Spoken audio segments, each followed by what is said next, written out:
Hi, I'm KB.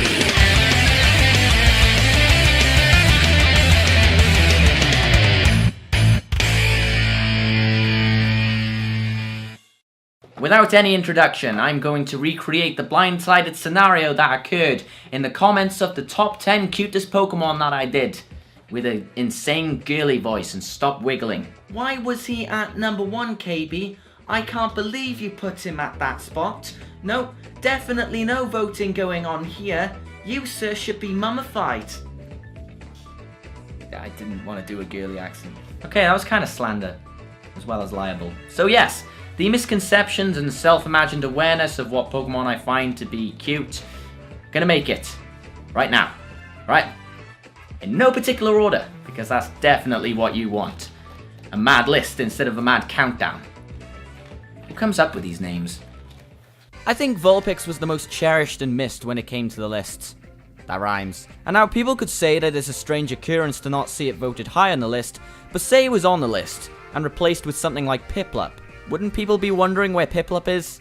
Anyway, I decided to link these two together mainly because, well, they're both foxes.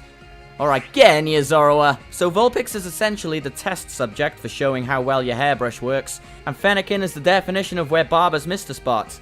Vulpix has the cutesy eyes though that makes me vomit. Rainbows! Zorua on the other hand is a lot more mischievous, and you never know if it's actually the Zorua you were looking for because it could be an imposter of another Zorua. Vulpix is still quite cute when it evolves. And Ninetales is the best Pokemon I've used so far on my team when it comes to metagame. I wonder if that Kyuubi, whose name I won't spoil, influences its brutality. Fennekin shares its own magical line, which looks furious with a stick, and Zorua could even copy the form of Ditto to mess with the Pokemon in the daycare. Like you think you're having sex with a very hot stripper, but instead it's your grandma under that paper bag. But Igglybuff is a baby. Ben, can you say the next part? Oh, sorry, he's not in this one. Well, at least it doesn't pout if no one hears his song properly. In fact, I haven't actually done much of this thing at all. It's like the black sheep of baby Pokemon, or the Donphan in the room, which it's not really now because I kind of talked about it. I mean, it's cute to an extent, but I don't know. In another way, it feels kind of pointless to me. I mean, I'm really glad there's no one here to hate me for shunning oddly romanticized cuteness. It is romanticized, isn't it? Well, I guess when it comes to Gardevoir, yes.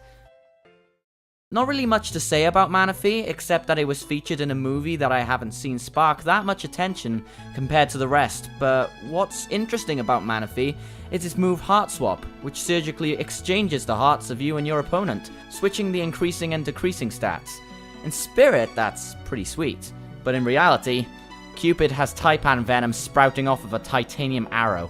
That's the image I get of a surgeon's scalpel. Celebi, on the other hand, is the master of time. Travel! The original!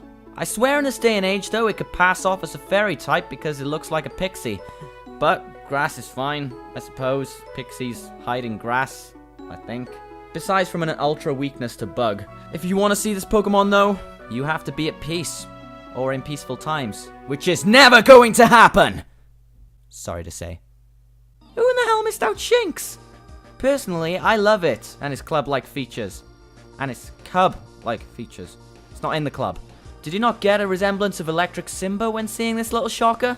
Somehow I feel like going against the whole my opinion thing. Maybe just Mareep and Blitzel are more popular. Well, people in Wales are scared of Mareep for explicit reasons, so I don't understand there. I think my favorite thing about Shinx though is its cry. And the fact that it has loads of indications to show what type it is all over its body. And Luxray I can consider one of my favorite Pokemon designs just by its stance, colors, and mountain lion origin. So it's nice to know what it can change into. Back away, hyenas! An endangered fighter who kind of shares that cute to aggressive similarity I mentioned with Shinx. Although endangered means that Pancham is Bruce Wayne and Pangoro is Batpand. All I can say is that Pancham is cute when it sneezes. Sorry, I had to be there somewhere. I love its Pokedex entry. I mean, it tries to be intimidating, but I assume it loves to be petted at the same time. Reminds me of me when I was 5. Oh my god, you killed Kenny! You bastards! Ah, he's watching adult-themed cartoons! Okay, kind of. But it's a panda bear and I love Jack Black, so China be proud. So only Piplup, Mudkip, Cyndaquil, and Oshawott made it onto the list. Bulbasaur loves to help out with other Pokemon disputes, making it the Dr. Phil of Pokemon. Charmander, whose flame needs to be kept alight or else it will die. So precious. Squirtle, who spins like a sprinkler to use Hydro Pump. Chikorita with its Mexican-inspired name and its cute-sounding cry. Totodile, who can't stop dancing. Trico's cool, but it's a bit big-eyed. It's supposed to be more cool. That's the vibe I'm getting. Torchic is very defenseless. That may be cute, but it's also like a chick. Turtwig, which is based on a snapping turtle, and I like snapping turtles, especially when they bite people on the ass. Chimchar, I like monkeys, takes one to know one. Snivy, who has an odd-shaped head. Tepig, who's just the right size for a George Foreman grill. Chespin, who is a hedgehog who isn't fast and isn't blue and isn't voiced by the great Roger Craig Smith, but is cute. And Froakie, who has this screenshot of looking up at Ash in sheer orphanage. That's all, folks. Almost. Look at this picture. Look at it! Let your manliness fade away. Good. Now you are female.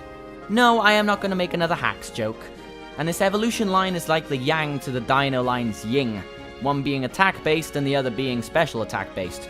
Iris's Axu learning Outrage? Wow! Cool! Me evolving mine? Blasphemy! The way its tusks are laid out, it looks like you're giving the dog a bone. And for good reason. With great power comes great cuteness. Hacks!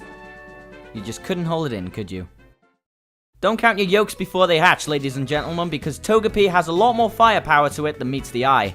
And quite frankly, I was appalled that Metronome did the exact same thing throughout the early seasons. This is one of the only Pokemon that thinks of its trainer as his mother, and I think I have to share some awe in that, maybe. Along with its evolution, which goes to happy-go-lucky and then to badass mofo in metagame. Well, maybe behind some other Pokemon, like Ninetales for example.